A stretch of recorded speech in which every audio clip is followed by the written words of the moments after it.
Profeta Isaías. Isaías capítulo 9. Profeta Isaías capítulo 9. Trazer uma breve reflexão para os irmãos. Daqui a pouco nós temos a escola bíblica trazendo aqui fazendo uma apresentação de Natal. Isaías capítulo 9.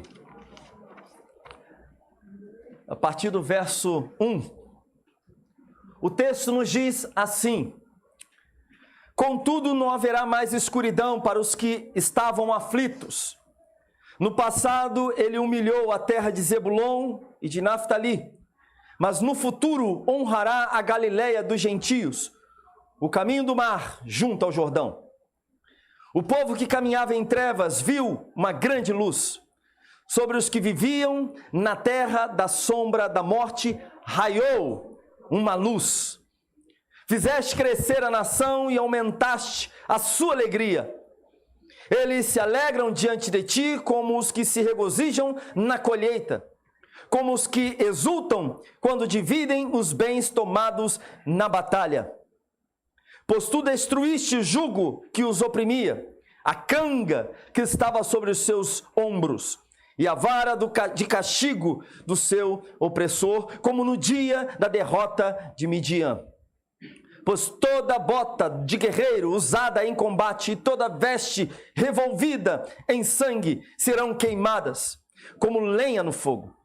Porque um menino nasceu, a razão disso é, porque um menino nos nasceu, um filho nos foi dado, e o governo está sobre os seus ombros. Ele será chamado Maravilhoso Conselheiro, Deus Poderoso, Pai Eterno, Príncipe da Paz. Ele estenderá o seu domínio e haverá paz sem fim sobre o trono de Davi e sobre o seu reino, estabelecido e mantido com justiça e retidão, desde agora e para sempre. O zelo do Senhor dos Exércitos fará isso. Amém. Pai, graças te damos pela tua palavra que foi lida. Te pedimos agora que o Senhor fale por misericórdia aos nossos corações. Tenha misericórdia de nós, ó Deus. Ajuda-nos para que possamos nos manter atentos à tua palavra. Que o nosso coração, que cada coração aqui esteja rendido diante do Senhor. Fala conosco, Senhor. Nós precisamos ouvir a tua voz. Tenha misericórdia da minha vida para que eu seja instrumento em tuas mãos, a fim de que os meus irmãos sejam tocados pela tua palavra. Assim oramos em nome de Cristo Jesus. Amém. Amém. Os amados irmãos podem sentar, por favor.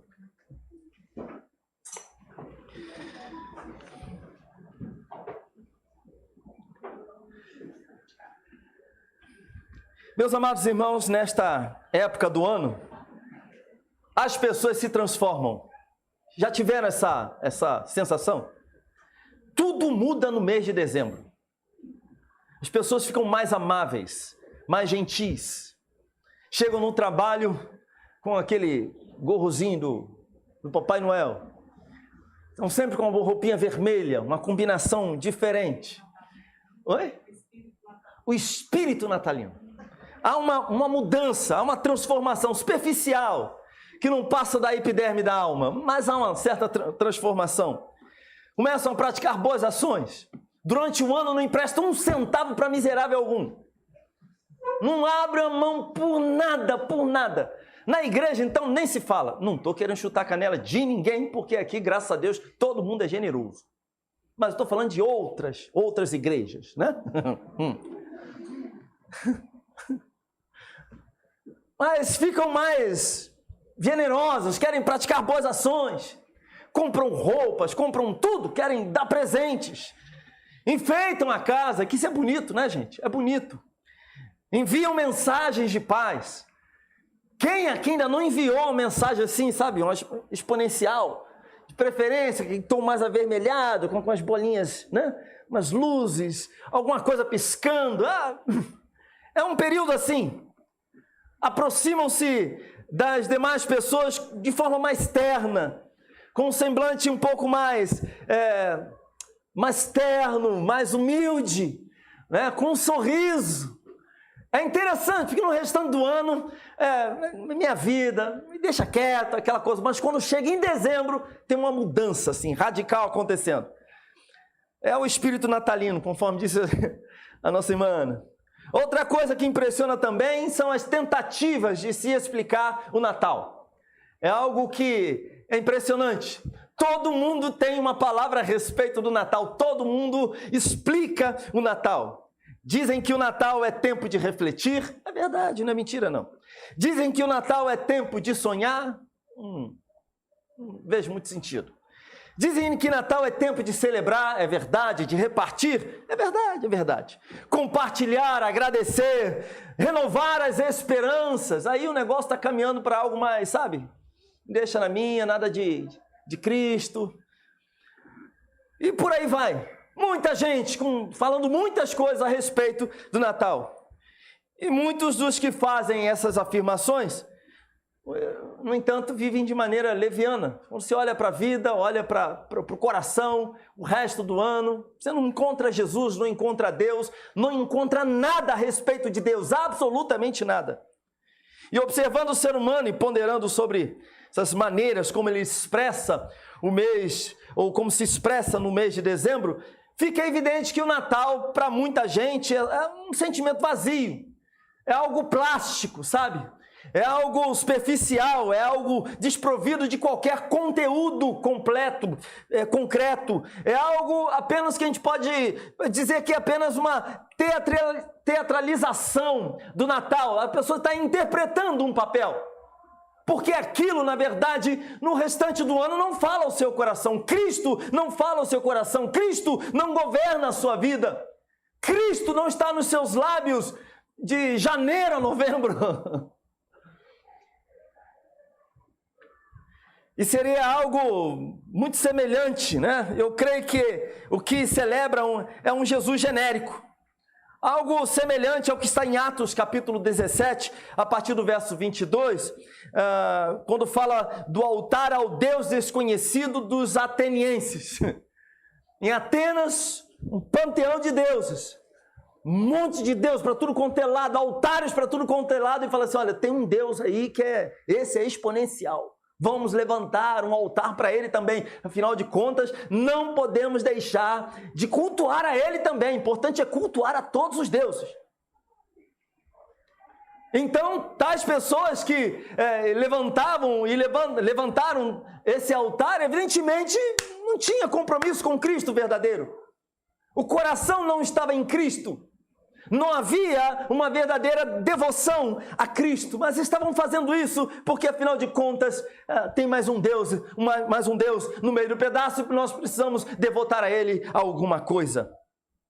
A primeira evidência do Natal, dizem, né, da celebração do nascimento de Cristo Jesus, dizem que ocorreu na época de Hipólito, bispo de Roma, na primeira metade do século III depois de Cristo.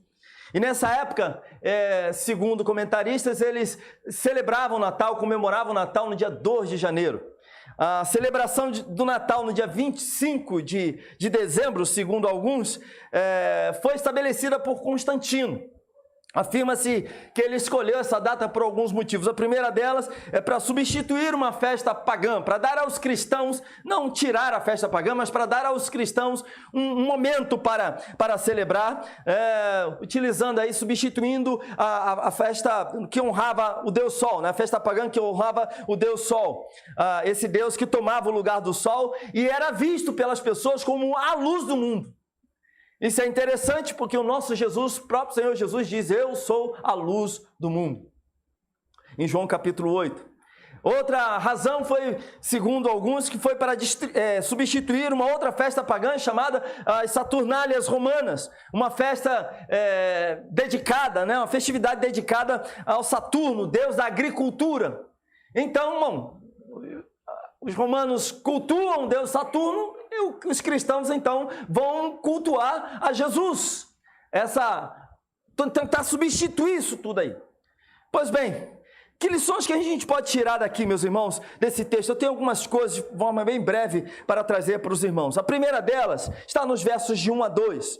O texto nos diz assim: contudo, não haverá mais escuridão para os que estavam aflitos, No passado, ele humilhou a terra de Zebulão e de Naftali. Mas no futuro, honrará a Galiléia dos gentios, o caminho do mar, junto ao Jordão. O povo que caminhava em trevas viu uma grande luz. Sobre os que viviam na terra, da sombra da morte, raiou uma luz. Estes dois versos aqui falam de uma situação em que o povo estava vivenciando, e aqui há uma promessa de algo maravilhoso. E o texto fala de que esse povo, no caso o povo de Deus, ele estava caminhando, a humanidade estava caminhando em trevas.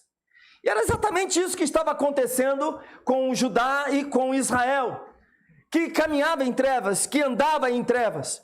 Isaías, a esta altura do livro, já havia compilado uma espécie de catálogo, nada invejável, de pecados cometidos pelo próprio povo. Só para os irmãos terem uma ideia do que significa esse povo que caminhava em trevas, o que Isaías está querendo dizer com isso? Esse povo, meus irmãos, no capítulo 2, verso 6, estava tomado por superstição, feitiçaria, ocultismo e mediunidade. No capítulo 2, verso 7, capítulo 5, versos 8 e 9, esse povo estava tomado pelo materialismo. A idolatria também fazia parte desse povo, capítulo 2, verso 8 e no verso 20 também. A arrogância, capítulo 2 vai falar sobre isso, capítulo 5 vai falar sobre isso. A liderança corrupta, capítulo 3, versos de 1 a 4.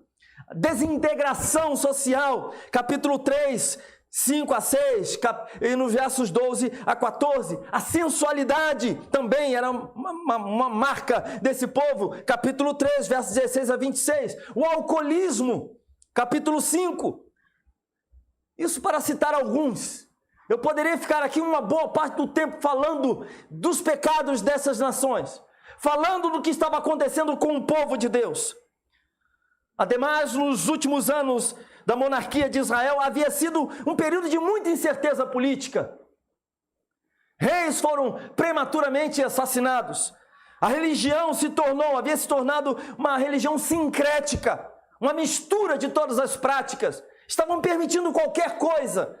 É como se entrasse aqui na igreja e se fosse permitido qualquer coisa. Cada um que chegasse com o seu Deus ou com a sua crença e falasse, olha, eu quero um espaço aqui também para dar uma palavra. Então começasse a compartilhar aquilo que pensa a despeito da palavra de Deus. E era isso que havia se tornado essa nação. A religião desta nação, o relacionamento com Deus dessa nação. Eles permitiram o que a gente chama de sincretismo religioso. Todas as práticas que eram abomináveis ao Senhor, práticas dos cananeus, dos assírios, dos egípcios, todas elas abomináveis ao Senhor. A prostituição cultural, eram práticas no santuário. Prostitutas cultuais entravam no templo. Isso fazia parte. Queriam agradar, satisfazer os seus apetites. Crianças eram sacrificadas ao deus Moloque, o deus dos amonitas. Tudo isso estava acontecendo no meio de um povo de Deus. Uma nação que era para ser uma nação santa. Um povo separado do Senhor, pelo Senhor. Um povo abençoado por Deus.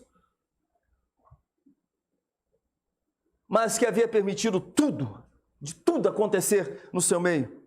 Aliás, o próprio rei Acás, hoje pela manhã, eu trouxe uma mensagem falando do capítulo 7, expondo o capítulo 7, depois aqueles que puderem acompanhar pela internet.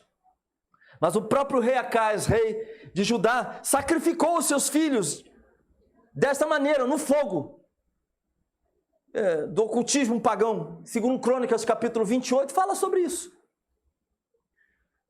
E seu neto Manassés, filho de Ezequias, também fez o mesmo, segundo Reis, capítulo 21. Esses homens seguiram práticas detestáveis, práticas abomináveis, eles fizeram isso na casa de Deus. A pergunta é, esse não é o retrato da nossa sociedade hoje? Não é isso que também vemos, em grande parte, na nossa sociedade hoje? Também não podemos dizer que a sociedade hoje caminha na escuridão? Há muitos que vivem na escuridão. Muitos que inclusive já ouviram a mensagem do Evangelho, mas que estão na escuridão.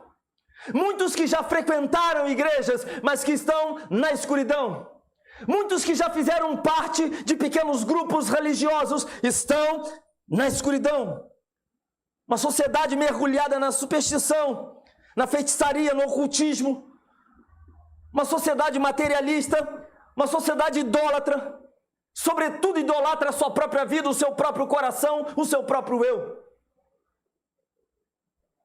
Uma sociedade arrogante. Uma sociedade cujas lideranças são corruptas.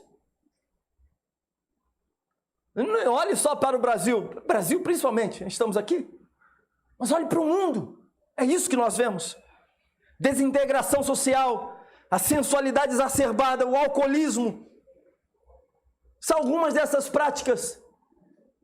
E quando falamos de igreja, olhemos para os nossos templos. Não é difícil acompanharmos pela internet agora, com internet já há alguns anos, você acompanha programações de tudo quanto é parte do mundo. Toda hora recebemos um vídeo ou outro falando aí de um troço louco acontecendo dentro de igrejas. Um lugar que deveria existir para cultuar apenas a Cristo Jesus, apresentar apenas ao Senhor. Mas que na verdade tem acontecido de tudo. Principalmente culto à personalidade. Pessoas são chamadas o tempo todo para darem seus testemunhos, para cantarem seus louvores, fazerem as suas apresentações. E querem apenas a glória para os seus próprios nomes. E eu preciso confessar, eu encontro dificuldades de trazer para a casa de Deus cantores, cantoras, pessoas para nos ajudar aqui no louvor, numa programação especial. Porque em grande parte o que nós vemos é isso. Não adoração genuína, não louvor genuíno, não adoração centrada na pessoa de Cristo Jesus, mas centrada no homem.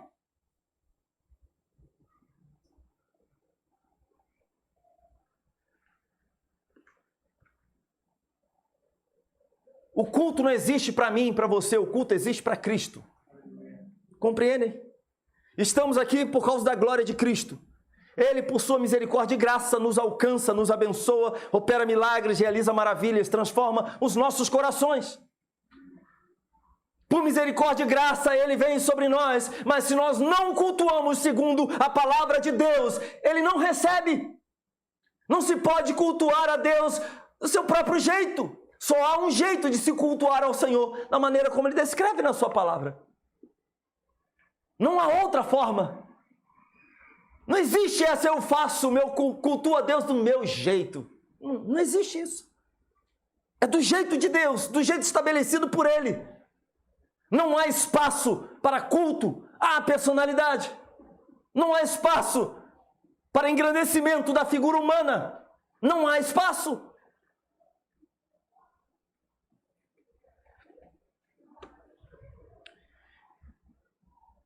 Esse é o retrato da nossa sociedade. O homem vivendo sem Cristo. Como se estivesse no escuro, tateando, procurando se apoiar em alguma coisa. Caminhando como se não enxergasse absolutamente nada. E é mais do que trevas exteriores, a gente está falando de trevas interiores.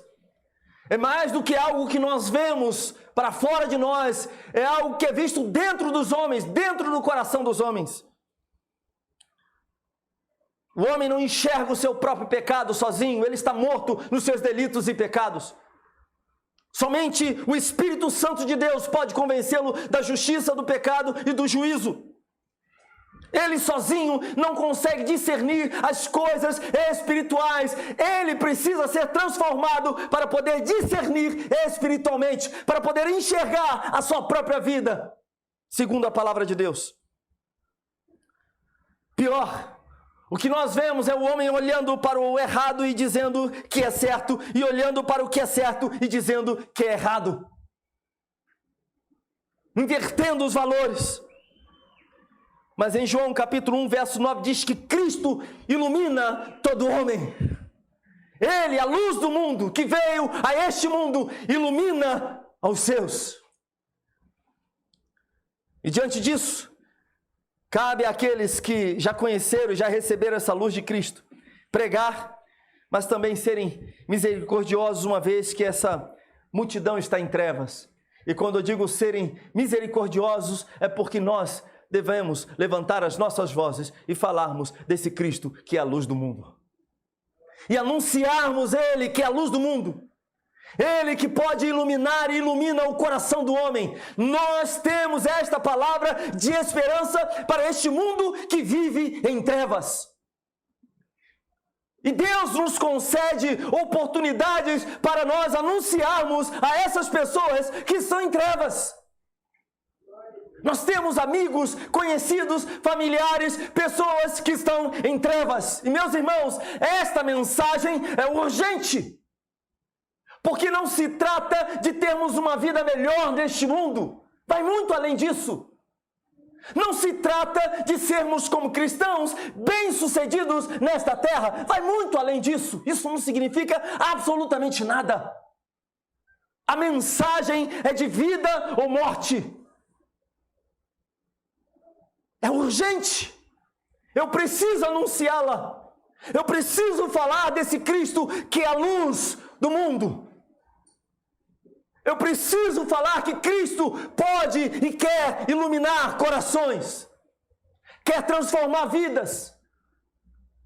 Porque caso contrário, aqueles que não receberem esse Cristo, o Cristo bíblico, não genérico, o Cristo bíblico, esses permanecerão em trevas. E quando Cristo Jesus voltar, e Ele voltará, todos aqueles que não receberam Cristo Jesus estarão no inferno. Então a mensagem é de vida ou morte. E você tem essa mensagem em suas mãos. Compreende isso? Mas no verso 3 diz que a vinda do Messias, e o texto está apresentando isso aqui, essa vinda do Messias produzirá alegria. Fizeste crescer a nação e aumentaste a sua alegria. Eles se alegram diante de ti como os que se regozijam na colheita, como os que exultam quando dividem seus bens tomados na batalha. Aqui está falando de homens que se alegram diante de Deus porque foram livrados do cativeiro, porque foram livrados do poder do inimigo. Então compara essa alegria a questões muito comuns da época. A primeira é que fala que se regozija com a sua colheita, né? Ele plantou, ele cuidou e no fim ele viu o resultado de todo o seu esforço. Nós aqui na região tão urbana não temos tanta noção do que seja isso. Mas se você conversar com alguém, um homem do campo, que depende disso, o sustento dele vem da terra, quanta alegria ele tem no seu coração. Quando ele planta, ele acompanha aquilo, ele está sempre de olho, e quando chega a hora de ele colher, a alegria no seu coração. E ele usa um outro exemplo, o segundo exemplo, aqueles que muito se alegram com os despojos, no caso aqui, os bens divididos de uma batalha vencida, que também não tem muito a ver com a nossa realidade, né? Como o mundo hoje. Mas aqui apresenta esses dois casos, esses dois exemplos eram muito fortes no contexto da época, no contexto do profeta. Tanto a agricultura como as guerras eram muito importantes e comuns, faziam parte da vida das pessoas. E aqui fala dessas pessoas que tinham os despojos da guerra, ou seja, venceram as batalhas, e aqueles que plantaram e que colheram, tiveram boa colheita. Está dizendo que essas pessoas então teriam alegria intensa.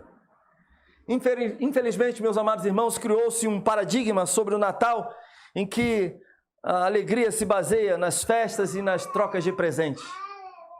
Quem aqui nunca ouviu alguma coisa semelhante de alguém que ficou chateado, profundamente chateado, magoado com um membro da família, com um ente querido, ou até mesmo um colega de trabalho, que chegou na época lá da troca de presentes, o camarada estava meio duro, não deu nada, ou então deu um presente furreca.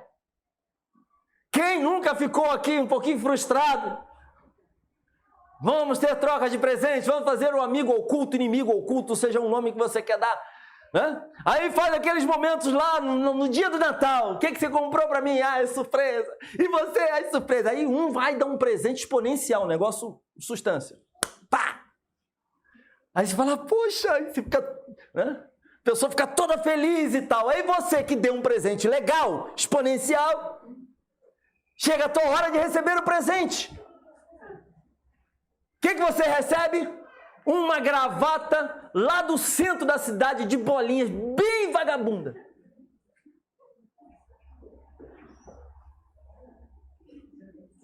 Ou então aquela bijuteria que isso aí foi achado em qualquer canto.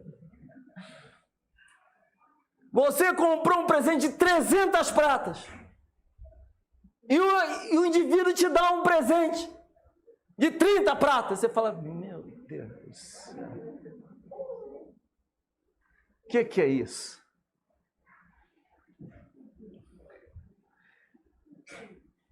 Mas para muita gente, Natal é isso. É troca de presente. Para muita gente, esse período está muito mais ligado a trocas de presente do que qualquer outra coisa. Para muita gente, esse período está muito mais voltado para as festas do trabalho do que qualquer outra coisa. Cristo, meus irmãos, no nosso coração, Ele deve produzir muito mais alegria do que qualquer festa, do que qualquer presente. Ele deve ser a nossa alegria. A presença de Cristo deve produzir em nós alegria intensa e contínua. E por quê? Porque Ele não está conosco apenas no final de ano. Porque Ele não nos presenteia ou nos concede apenas algumas bênçãos materiais. Não! O que Cristo fez por mim e por você tem valor eterno. Ele te salvou. Você estava mergulhado no pecado, estava perdido, estava sem Deus, condenado ao inferno, e Ele salvou você. Ele mudou a sua história. Ele te deu a esperança, uma nova vida. Ele tem uma glória separada para você. E nos versos 4 a 6, o texto nos diz: pois tu destruíste o jugo que os oprimia, a canga que estava sobre os seus ombros e a vara de castigo do seu opressor, como no dia da derrota de Midian. Pois toda bota de guerreiro usada em combate e toda veste revolvida em sangue serão queimadas como lenha no fogo. Porque um menino nos nasceu, um filho nos foi dado, e o governo está sobre os seus ombros. Ele será chamado Maravilhoso Conselheiro, Deus Poderoso, Pai Eterno, Príncipe da Paz. Isaías diz que a vinda de Cristo, a vinda do Messias, destrói todo jugo que estava sobre os nossos ombros. Aquilo que nos maltrata, aquilo que nos machuca, que nos fere terrivelmente, é a vinda do Messias, é o próprio Cristo que destrói essas coisas. E muitos são aqueles que estão encurvados nesta vida, com o peso, com o jugo do pecado, o jugo deste mundo. Não é difícil andarmos pelas ruas e vermos pessoas sem esperança, gente caminhando cabisbaixo, gente chorando. Quem de nós nunca andou pelas ruas e encontrou pessoas chorando?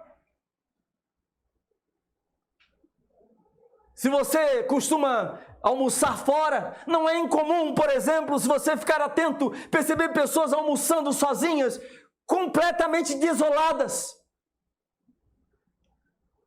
Basta levantar um pouquinho a cabeça e observar o que está à sua volta. É porque a nossa vida, a nossa vida está tão agitada, é tão corrida, que por vezes nós não percebemos o que está acontecendo à nossa volta. Você entra no restaurante e começa a comer rapidamente e já está pedindo a conta. Traz a conta aí, garçom, já deixa a conta preparada que eu tenho que sair. O garçom passa por você, você nem sabe quem foi. Você entregou o seu cartão e Se ele sair, você não sabe nem para quem foi.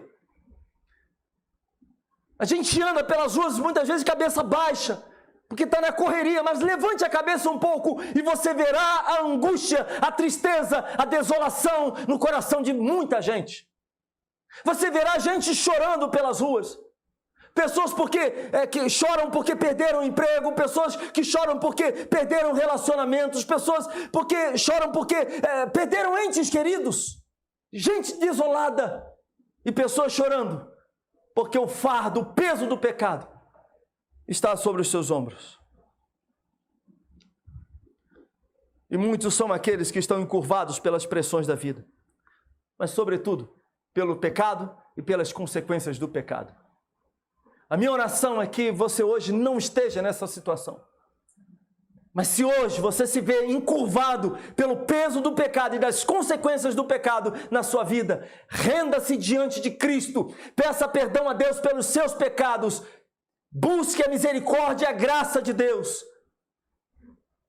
para que você seja salvo, para que você seja liberto, para que você caminhe nesta vida como alguém que tem esperança no seu coração. Isaías usa novamente uma figura de um guerreiro na batalha. Ele fala das botas usadas e de vestes ensanguentadas. Essas duas figuras falam de pés cansados e falam de feridas das batalhas.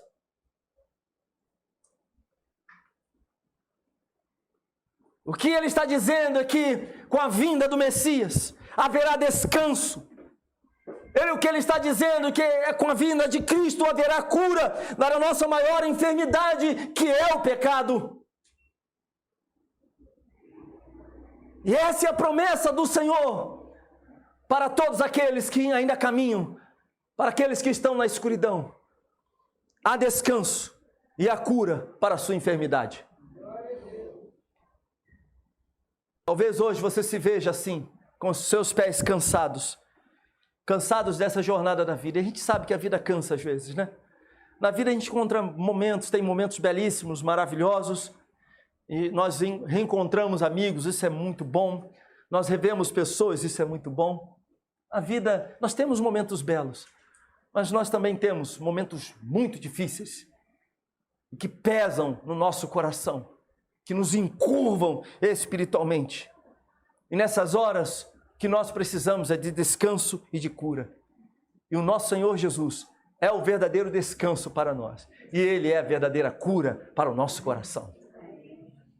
Ele pode levar à sua vida o descanso que você tanto precisa.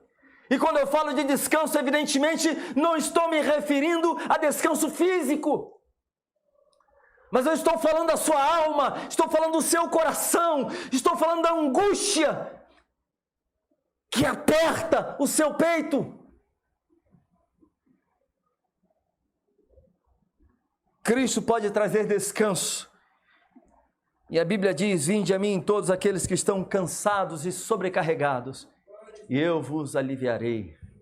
Tomem sobre vocês o meu jugo e aprendam de mim, que sou manso e humilde de coração. Se você está sangrando por causa dos seus pecados, por causa dos seus erros, se o seu coração está retalhado, hoje é dia de você buscar essa cura e descanso no Senhor. Que Cristo venha sobre o seu coração e que Ele mude o quadro da sua vida, que Ele mude a sua história em o nome de Jesus. Amém? Curva a sua cabeça neste momento.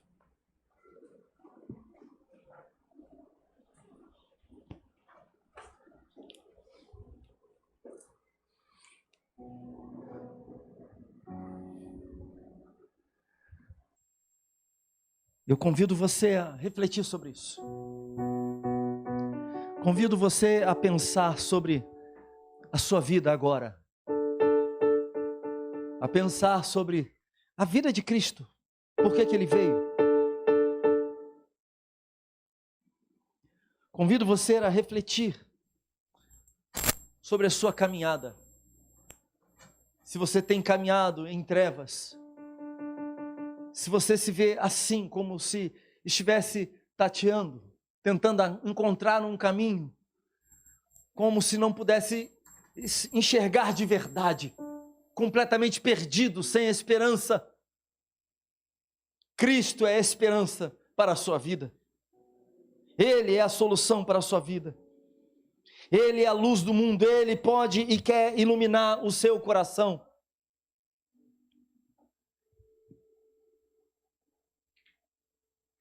Então renda-se diante dele. Renda-se diante do Senhor. Volte-se para ele, arrependa-se dos seus pecados. Você que tem o seu coração tomado por tristeza,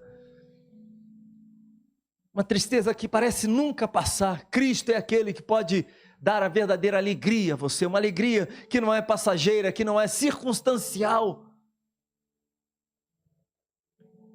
Que você possa se alegrar na presença de Cristo e mais ainda, que o jugo que há sobre os seus ombros, o fardo que pesa sobre os seus ombros, que em nome de Cristo Jesus, eles sejam retirados, que você encontre em Cristo Jesus o descanso necessário para a sua alma, a cura para o seu coração, em o nome do Senhor Jesus Cristo.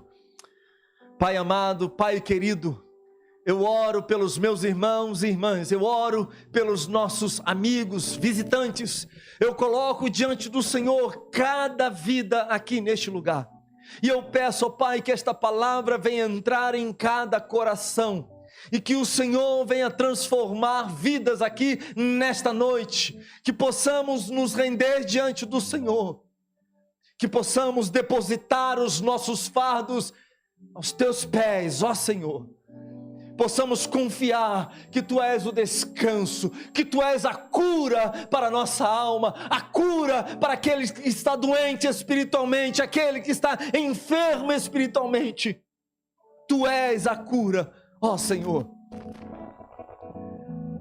Pelas Suas pisaduras nós fomos sarados, pelas Suas feridas nós fomos curados. É o que diz a Tua palavra, é o que diz a Tua palavra, Senhor. Portanto, confiamos em Ti, em o nome do Senhor Jesus Cristo. Amém, amém. Fica de pé agora.